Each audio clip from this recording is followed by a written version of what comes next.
different about this particular morning. Something that would change everything.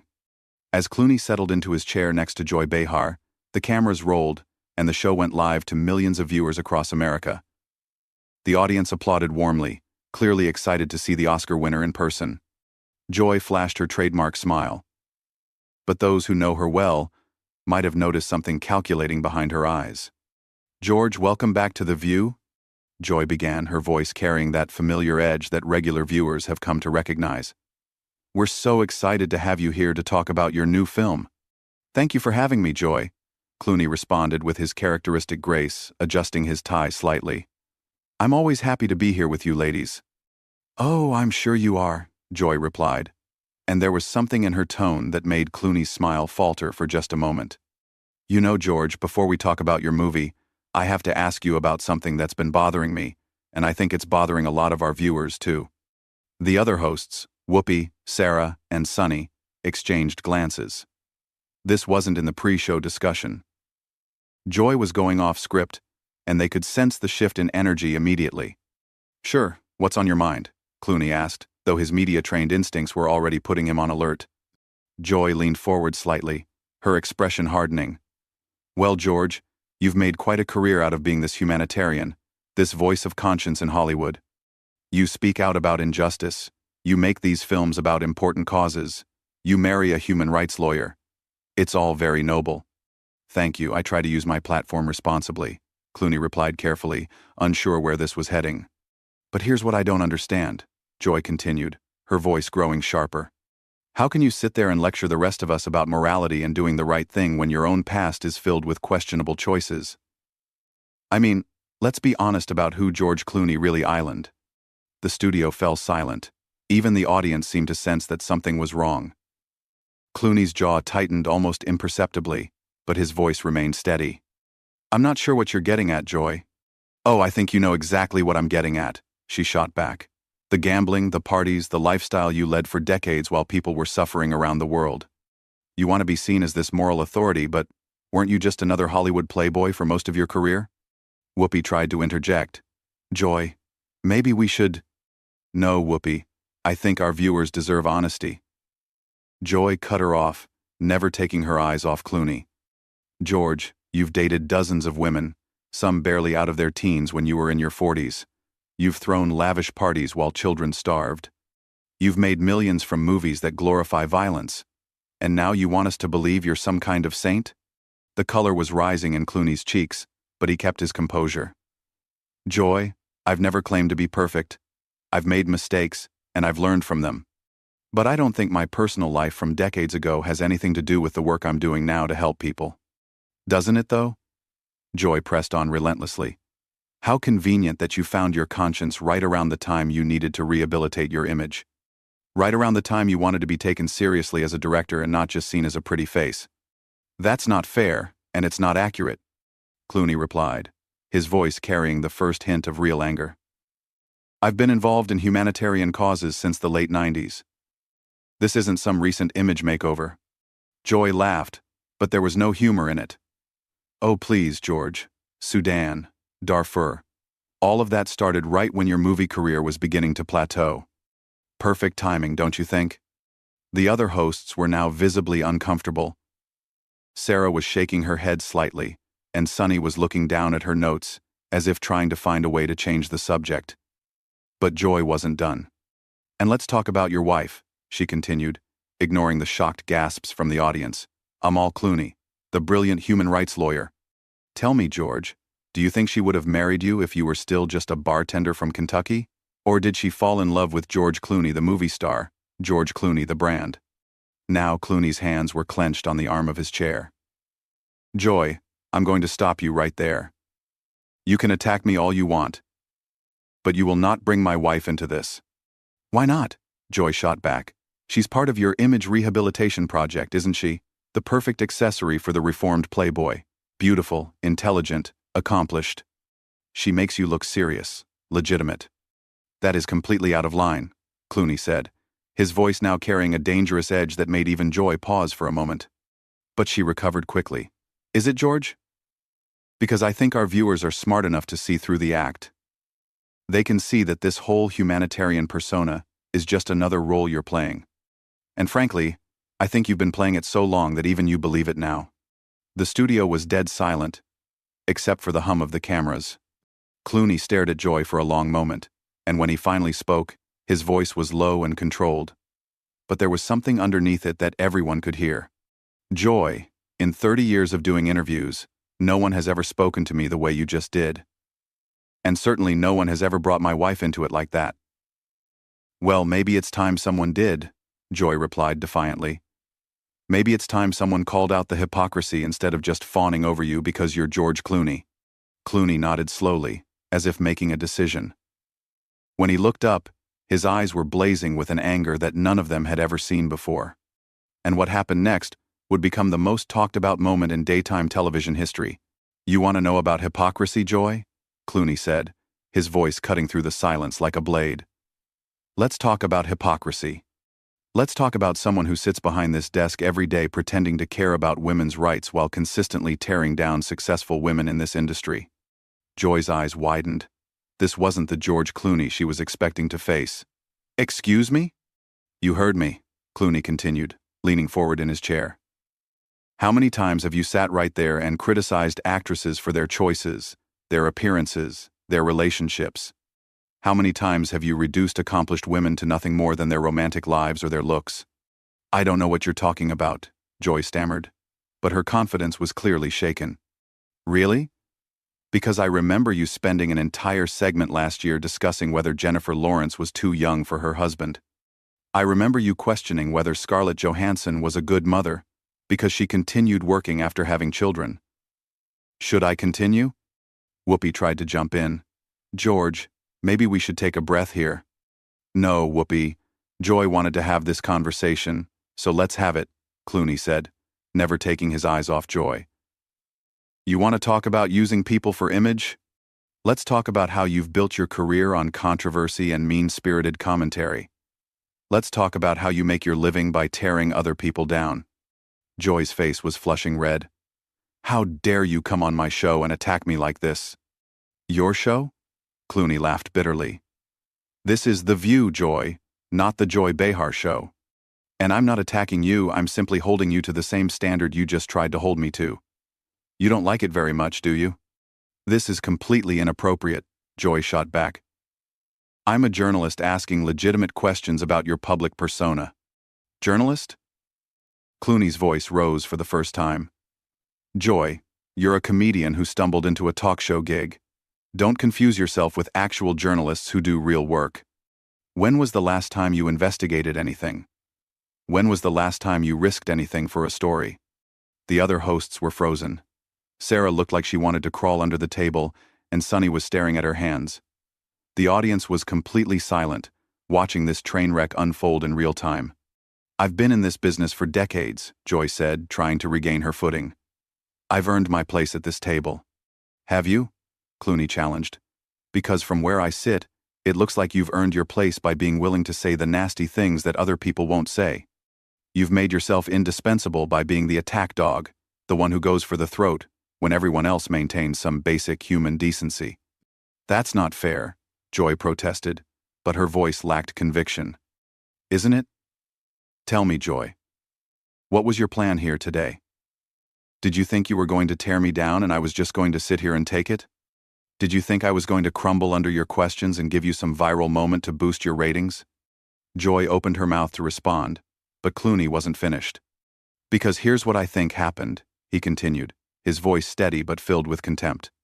I think you saw an opportunity to go after someone successful, someone respected, someone who's actually trying to make a difference in the world, and you couldn't resist taking your shots.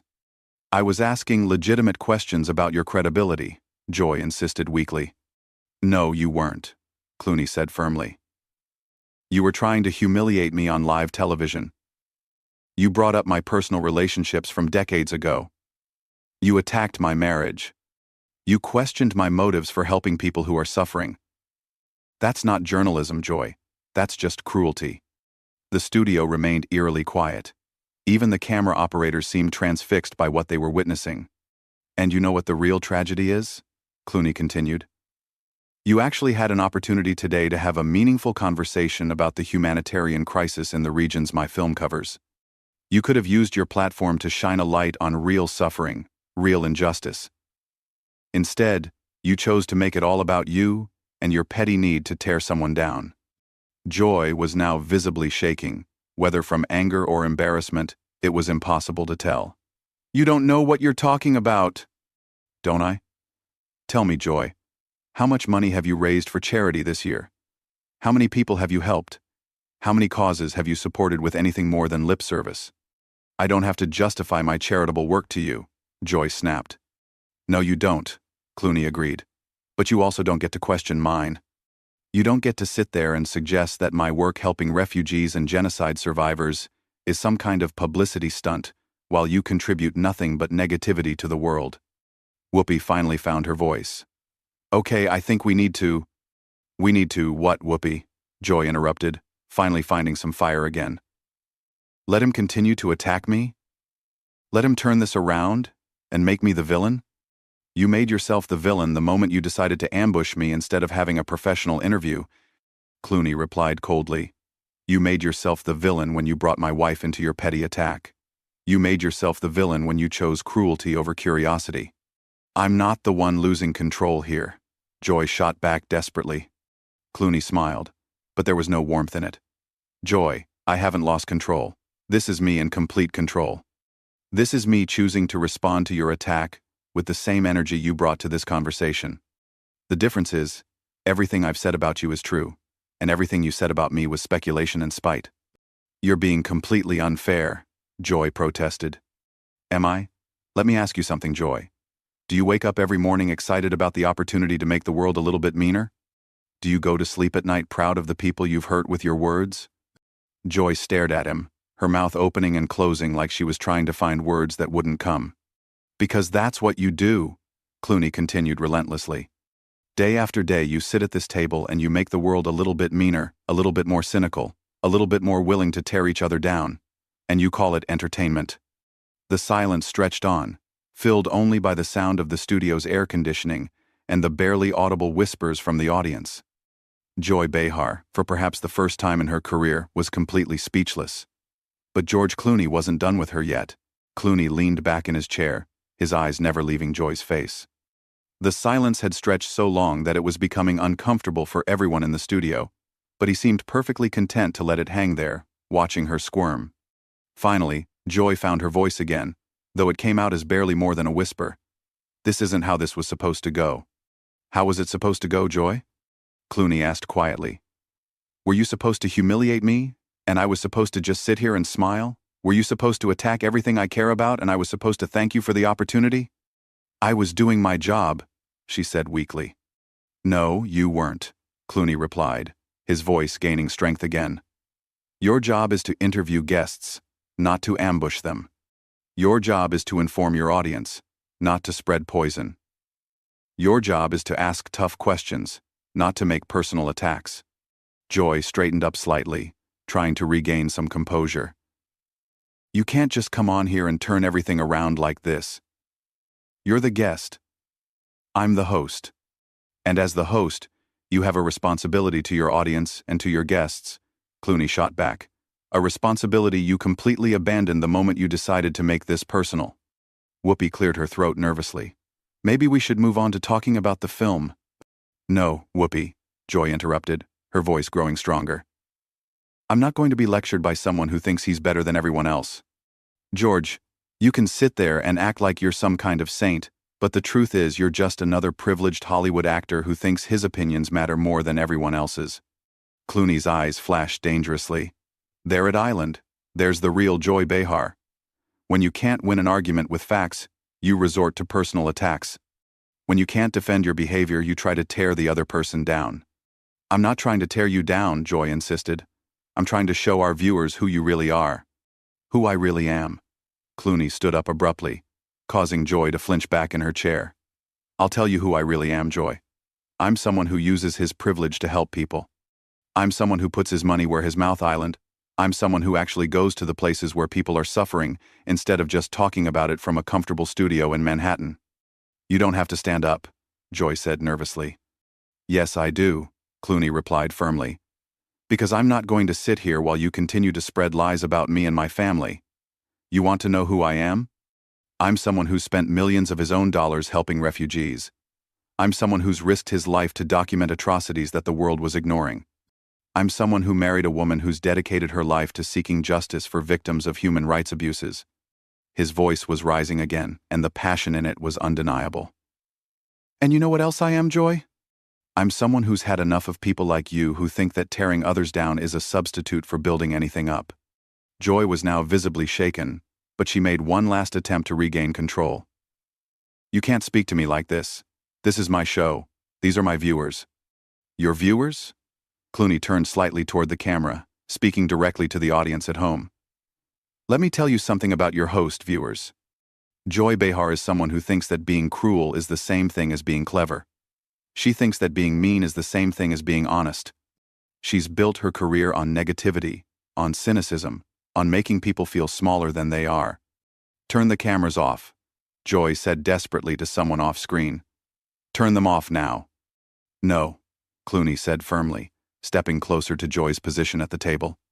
You wanted this conversation to be public, so let's keep it public. You wanted to embarrass me in front of millions of people, so let's see how you like being held accountable in front of those same people. Joy was now frantically looking around for help, but her co-hosts were just as stunned as everyone else. Sunny had her hand over her mouth, and Sarah looked like she might cry. You know what the saddest part of all this is, Joy? Clooney continued, his voice now filled with something that sounded almost like pity. You actually have a platform that could make a real difference. You have millions of viewers. You have influence. You have resources. And you choose to use all of that to spread negativity and cynicism. I'm not negative, Joy protested weakly. Aren't you? When was the last time you used this show to highlight something positive? When was the last time you brought on a guest to celebrate their achievements instead of trying to tear them down? When was the last time you left your audience feeling better about the world instead of worse? Joy opened her mouth, but no words came out. That's what I thought, Clooney said quietly. You can't even remember, can you? Because that's not who you are. You're someone who feeds on conflict, who thrives on drama, who gets her energy from making other people miserable. He turned back to the camera. Viewers, you deserve better than this. You deserve hosts who respect their guests, who ask tough questions without resorting to personal attacks, who use their platform to inform and inspire rather than just to tear people down. You can't do this, Joy said, her voice breaking slightly. You can't just hijack my show. I'm not hijacking anything, Clooney replied calmly. I'm simply responding to your attack with the same energy you brought to this conversation. The difference is, I'm telling the truth. He looked around at the other hosts. Whoopi, Sarah, Sunny, you're better than this. You don't have to sit here and watch while your colleague turns this show into her personal vendetta platform. Finally, Whoopi found her voice. Joy, maybe we should... Don't you dare, Joy snapped at her co-host.